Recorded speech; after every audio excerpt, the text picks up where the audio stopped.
one of my great fears has been assuaged. Thank you. You see at the bottom left of this picture. Now, to be fair, this is not confirmed yet. This is a graphic that was ripped. I think they fixed it. But the EVO YouTube channel put this up as like a premiere video, right? And this was the thumbnail for it. And so obviously everybody took note of that. I'm like, excellent, we don't have to watch this crap anymore. But now we know what the games are. So who knows? Maybe this is just a masterful bait and switch. I can't imagine it is, because all of the games here, the only two that I would say are moderately surprising are UNI2 and Mortal Kombat. And what a massive slap in the face it would be if there's misdirection there, where it's like, you thought this was gonna be the game list, but in fact it's this one and it doesn't include one of these games. Dude, how pissed would people be? So like, that would just be some of the stupidest, honestly, potentially effective marketing you could do, now that I'm thinking about it. Like, in this day and age where everybody's trying to rage bait, that would actually probably be a pretty effective tactic that really wouldn't, for some reason, like, I don't mean to get it, maybe I should, screw it. Gamers are just some of the most, like, passively accepting groups of people on the planet. Where, like, yeah, they'll hop online and they'll bitch a lot, but then they'll still go and they'll support the product nonstop. Like, you have those people. It's obviously become a meme at this point, where it's, you know, those Steam reviews like, this game sucks, it's the worst game I've ever played, 12,000 hours played, that kind of thing, right? But like, that's a very common sentiment where people just, for some reason, they are Stockholmed into certain franchises or types of games where it's like, these games are some of the worst that have ever been crafted in this genre, but they're just so enslaved by it that they just keep on playing it despite the fact that they hate it.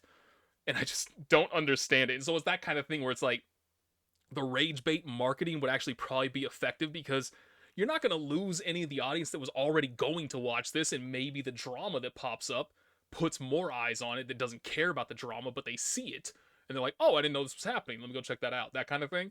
So it's irritating to me. But what is not irritating to me is that hopefully this is real, because I mentioned in the last Nate Talks that I did that I had a video I needed to edit. I still have not edited it, because I got greeted wonderfully to the new year by my laptop charger overheating itself. I don't know exactly what happened, but it burned itself out, quite literally. And so I was without power to my laptop for like 4 or 5 days, so I haven't been able to do it. But I believe in that video I do talk a little bit about how I have to imagine the future of Under Night tournaments is going to be relegated to essentially side tournament status from now on, specifically because if it was going to be a main game anywhere at any major at this point, it would be EVO Japan. And they skipped it. It is not a main game there. So I was like, oh my, like, that depressed me, like, genuinely. I didn't care. Like, there was way more drama around it not being included in the Game of the Year awards for Fighting Game of the Year. I couldn't care less about that. I think I already talked about this, but I'm not 100% sure. But like, I genuinely could not give a single shit about the Game Awards and what they nominate. But it not being at EVO Japan, that one hurt me. Because as of right now, last year's EVO Japan is my favorite Uni tournament that I've seen, for specifically UNI2. I loved that.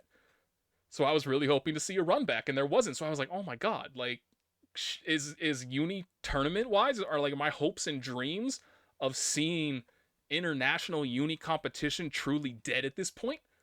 And I thought they were. But here it is. So hopefully, as of this writing, as of this moment, I have to say, I need to start, like, I know that I'm here to talk about Under Night, and I understand that what I'm about to say makes me part of the problem. My status of not having played the game in quite a long time also makes me part of the problem. But, like, oh my god. UNI2's, oh, okay, actually the 24-hour average for Blazblue isn't. I always get a little bit mixed by looking at the current players versus the 24-hour average. But so, like, the 24-hour average for Blazblue is 218 people, and the 24-hour average for UNI2 is only 97. But like, right now, the current players is 149 for UNI2 and 272 for Blazblue. But like, I need to start playing Blazblue more. Like, I genuinely had fun the last time I hopped on, despite the fact that I played only Hakumen. But I still, like, I had fun. I'll always have fun playing that game. Even if, like, in the moment I might be bitching. Especially if I wind up with, like, the... Before that, I came back and I played Blazblue after a particularly salt-inducing Tekken 8 session. Because if you were around for the release of Tekken 8, rage quit galore, one and done galore. The one and done thing hasn't been solved, but at least the rage quit thing has been kind of sort of neutered a bit. But so after that, I was just like, dude, I can't. Like, this is absolutely destroying my mental. I'm winning, and at the same time, I'm losing playing this game. So I'm gonna go play a little Blazblue. Let's hop on, and I instantly got one and done. In Blaze, like, what are the chances of instantly getting one and done in Blazblue? But so I was like, oh my god, I can't. But aside from moments like that, I pretty much always universally have fun playing Blazblue. I might bitch about it nonstop if I'm fighting against like a Hazama or a Nine or something. I'm using Tager. Of course I'm gonna bitch about it. What else are you supposed to do? I gotta get that negative emotion out somehow. Shit, it's a miserable matchup. But I always have fun playing that game, and I probably always will have fun playing that game. So begs the question, why am I not playing that game? But all of that rambling, this is a big, I need to stop rambling. I need to stay on point, get to the point. But I'm part of the problem. Like, I have not been supporting Uni the way that I should have. I have not been playing it as often as I should have. And like I said, that makes me part of the problem. And I am ashamed of that fact. But I think now it's a bit too late. I mean, who knows what happened? Maybe Ogre will be the solution. Like, it won't. But maybe. Like, Uzuki didn't really catch on at all, that I noticed. Like, nobody really seemed to have strong feelings about her in any way, shape, or form, but I feel like that's been the case for, like, did any character come out in Melty Blood that resulted in any kind of significant amount of goodwill toward the game? And the reason why I'm asking that is because, like, I am not the target audience for Melty Blood. Melty Blood is not my game. It will never be my game. I don't like it. And so it doesn't matter if I like the characters, because I liked MASH, I like Alco, I liked the Count of Monte Cristo, but I don't like the game, so the characters themselves don't matter. And so is that going to be a similar case to Under Night, where it's like it doesn't matter what characters you released because there's just some form of fatal flaw to the audience at large that prevents them from getting into this game? And honestly, I feel like even if it's not necessarily that, I don't know, like, what does Ogre provide? Bare minimum, I know, who's the other girl's name? Izumi? Something like that? I have somewhere saved in here. I have the, oh, I should actually put this up now that I'm no longer talking about EVO. Yeah, well, actually, I'll do that. Because I have the season pass thing saved. So there we go. Why did that get so small? Oh, damn, I was right. It's Izumi. But, like, so, like, Ogre, I mean, yeah, he looks kind of stylish. The problem is, now that I'm actually looking at this, maybe it's just purely the hat that's doing it for me. But, like, he's wearing a hat, he's wearing a suit. I feel like there's kind of some obvious Hazama comparisons design-wise. But there's no way there's going to be any gameplay similarities between the two. Like, if you make a character named Ogre, and he is anything other than, quite literally, an ogre gameplay-wise, you fucked up. I'm fully expecting him to be the type of character that is straight up my alley. If he's not, I'm going to be pissed.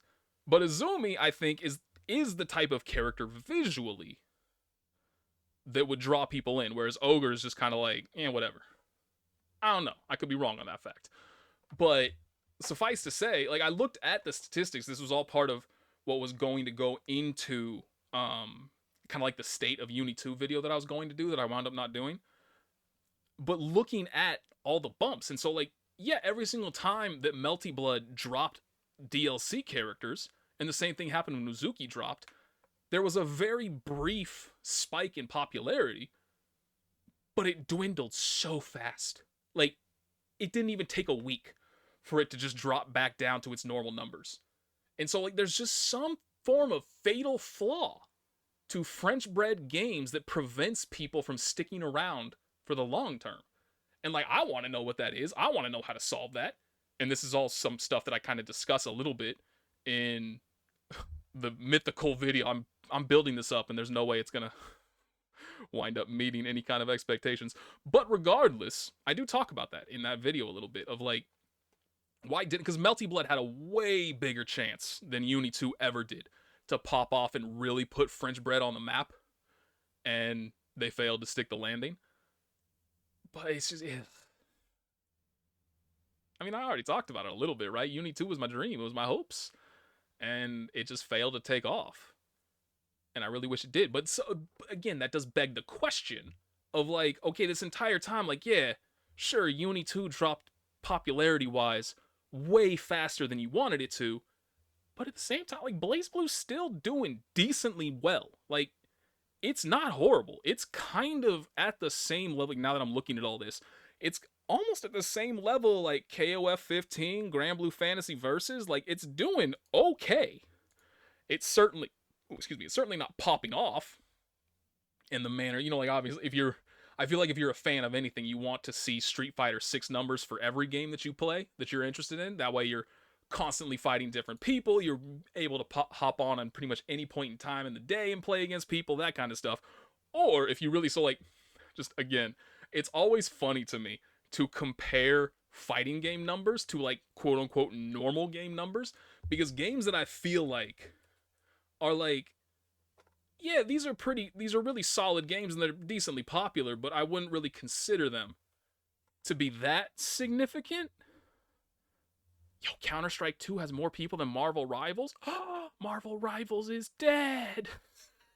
But even just comparing that, right? Like 577,000 current people playing Counter-Strike 2 versus, I've already lost it, but I think there were like 7,000 current people playing Street Fighter 6. Like, the disparity between games is ridiculous. And to be fair, Counter-Strike 2 in its own right is, oh no, that's all time. Is it all time? I think that, no, that can't be all time. That's definitely not all time.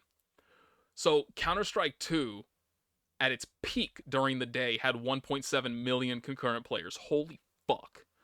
Like, that is insane. Holy shit.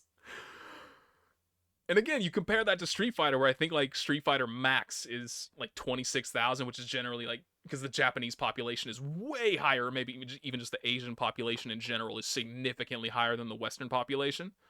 So once you get like prime time for them, that's when Street Fighter 6 numbers really jump. But so the ones that I always kind of look at of, oh, how can I go like for, oh, there we go, more.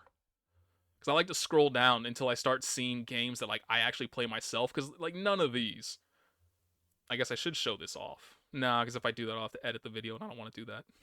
Because I'll have to actually make this. Damn, there are 72,000. Man, Baldur's Gate 3 still pulling in big numbers. What, I mean, what a game to deserve it, but still. Like a single play, that is the only single player game that is up here thus far. I guess, is there co-op in Path of Exile too? Yeah, there is. So that doesn't count as a single player game. But then Stardew Valley is right underneath it. And then Wallpaper Engine at number 13. Okay, anyway, still, I want to go down. Because, like, again, to games that, like, I'm kind of accustomed to playing myself, where, like, kind of single-player indie games. Binding of Isaac. But that just dropped a pretty big update. But I was thinking about, like, Hades. Because, like, even Hades pulls more numbers. I guess not currently. Where are you? Monster Hunter World, people playing that game to get accustomed again to ready for Monster Hunter Wilds. Slay the Spire is at 13,000 right now. That beats out any of the current fighting games. But like, this kind of, that's just kind of what I'm kind of getting into. I have to go down. Oh, Jesus Christ. That actually hurts me. At number 96 for the most played games right now at this moment is Brawlhalla, which, platform fighter. But that's at 10,000 people currently playing. And at number 98 is Summoner's War at 10,209. If you don't know what Summoner's War is, it's like a 10-year-old gacha game. It's one, I mean, genuinely, it's what you have to kind of give it credit. It's kind of a prototype for a lot of the current, more modern turn-based RPG gacha games that are out there. but it is so dated. And like I tried to play it after I played one of the spiritual successors to it. I tried to play it and I was like, Jesus Christ, why do people like this? Again, this is so dated. It's so predatory gameplay wise. So to see a gacha game that I genuinely just hold in like complete contempt at 10,000 people. And that's the Steam client alone, which obviously that is not going to be the main way people play. The main way people play is either going to be through emulator or on their phones. It's that popular? Oh no. That hurts me, man. I'm actually kind of surprised. I was genuinely I was kind of looking for something like, okay, so there's Risk of Rain 2, which is at 7,805, which is 10 spots, 9 spots lower than Street Fighter 6. Hollow Knight at 124 with 7,727 people playing it. Obviously, they're getting ready at any point in time. Soon, like any day now, Hollow Knight Silksong is going to drop. I've been noticing a bunch of posts on Reddit that are kind of memeing on each other, where it's like, because one of them happened right before the end of 2025. And somebody posted like, if Hollow Knight Silksong drops in 2024, I will buy a copy for every single person that comments in this thread.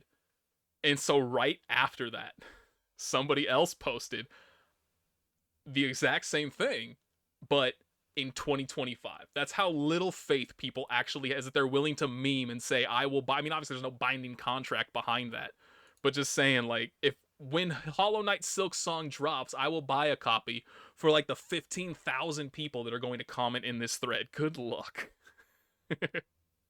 Okay, sorry, I'm definitely going off on a big where the hell is Hades? I'm actually genuinely surprised by this. I would have thought, because last time I looked it up, and to be fair, this was a lot earlier into Hades.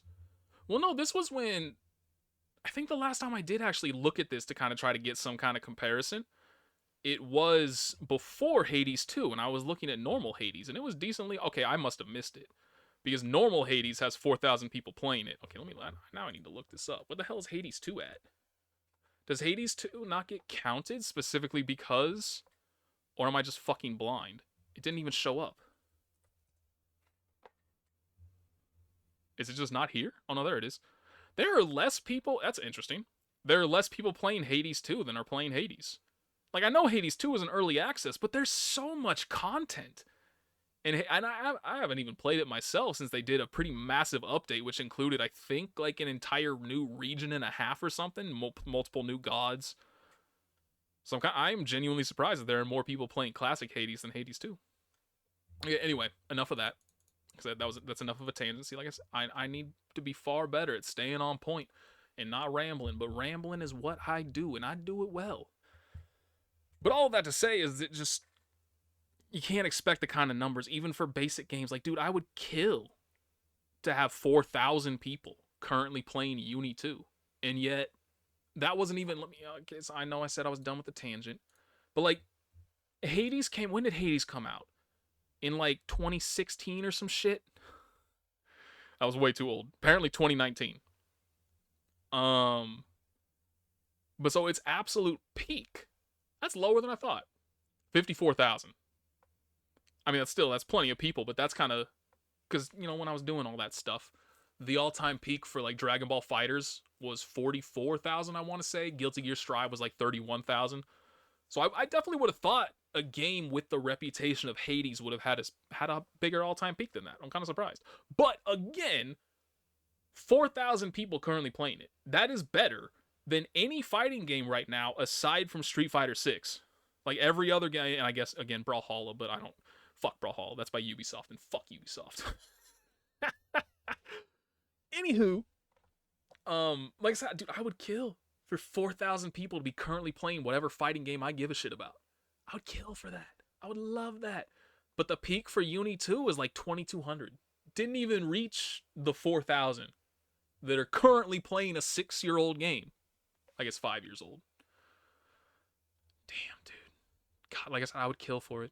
What do I gotta do? What do I gotta do to get that. I mean, I would kill her 400 if we're being entirely honest. The worst part about this is if Ogre does come out and he winds up being a character I really, really care about, and I try to, like, hop back into the game and really kind of try to play it more, which we're still a bare minimum a month away. Apparently Uzuki, she didn't, right? I saw a post recently that said Uzuki dropped early, but she didn't.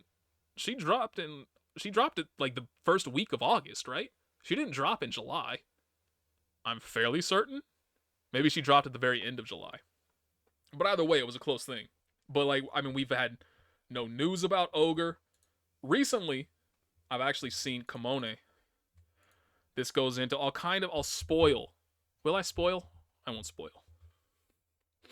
Never mind. Forget that I said anything. Kimone's doing stuff. I hope.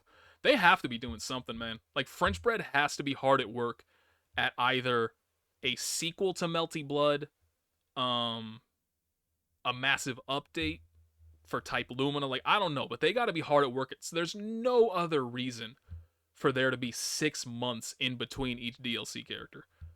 Because even for, like, again, oops, my bad, I didn't mean to click on that. Oh, dear God, don't. Ooh. I accidentally just clicked. I was checking Twitch just to see off the off chance that Kimone might have been live. I just clicked on TNS and they're streaming Mortal Kombat 1. If I start getting suggestions for Mortal Kombat, so help me, Twitch. Don't you dare do that to me. Where was I going with this? Even a small studio like French Bread, right? Like, for Melty Blood Type Lumina, there were, I think, like, the largest amount of time in between Type Lumina character DLC updates was like 4 months. And in case you forget, they dropped 2 characters per patch for that game. And so for there to only be 1 character per 6 months, there has to just be, like, the bare minimum of people still working on Uni. And they have to, the main portion of their team has to be working on something else. Otherwise, what in the world is going on, right? So I just have to imagine again, like, something's got to be happening over there. I would certainly hope. But I don't know. Like, the only way we can get rid of this now, the only way I think that if they did, like, an actress again, is it crosscode, current code, whatever the CC stands for, if they just did, like, a remaster of that, which would make no sense, like, because it would feel like almost admitting that Type Lumina was a failure, which I don't even know if I would go that far to call it a failure. Maybe I would. Like, genuinely, can I go that far? Is that too extreme of a position to take? The Melty Blood Type Lumina was a failure? Because that game got so much more attention than I ever imagined any French Bread game could ever get. And it did not capture anybody.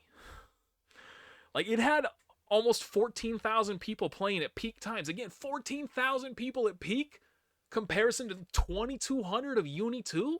Dude, that's a massive group of people. Where did they go? Like, how did you fail to capture that audience? I know how. It's because Shield is an infuriating fucking mechanic. That's not the only reason, but that's my reason. But suffice to say, like, that was their huge opportunity to really grab hold of a larger audience than what they had prior to it. And they just completely and utterly fell flat on that opportunity. And so again, like, is it fair because of that situation to call the game a failure? I don't know. Like, obviously that's not for me to say. Like, I feel like the only person that can declare whether a game is a failure, because it's clearly, again, 13,000 peak people. There's no way that game was a financial failure for French Bread, given the amount of people that at least played it, that bought it and tried it out. But that failed to result in a sustained population has to be considered a failure, right? At the bare minimum, that has to be acceptable to say. I don't know. I didn't come here to trash talk Melty Blood, even though I do think it deserves it. Because, like I said, dude, Shield, genuinely, I hate my most hated mechanic in any fighting game. And that includes, X Factor in Marvel vs. Capcom, nowhere near as infuriating. KOF 14 for me was largely ruined by, I can't even remember what it's called, but the max mode, max cancels, whatever the hell they're called, those being so cheap and easily accessible basically rendered the game down to crouching light, max mode, and then into a combo. And for like didn't matter what character you were playing. That was your game plan. Fucking miserable to play, miserable to watch. Like that ruined that game for me.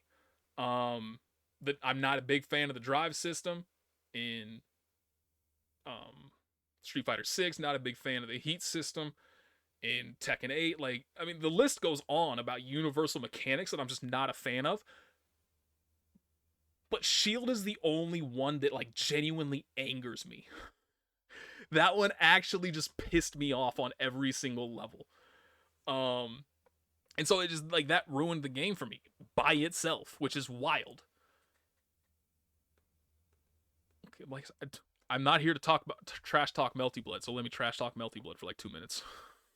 I'm just gonna go before I start taking random swings at other things that don't deserve it. But for things that do deserve it, fuck Nin Impact.